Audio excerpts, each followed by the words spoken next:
हमारे YouTube channel सूरज बंजारे mobile ऑक्टापेट को लाइक, share और सब्सक्राइब करना बिल्कुल ना भूलें।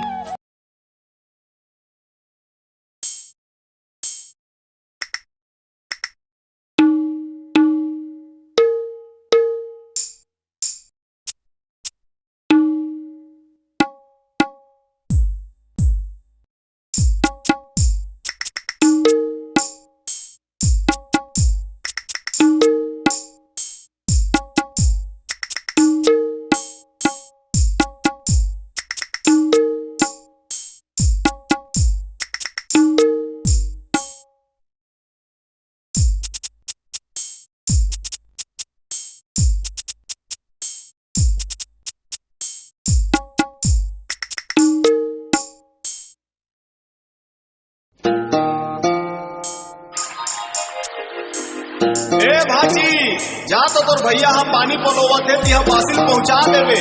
हाँ मामा।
इही जंगल इही झाड़ी इही बन मावो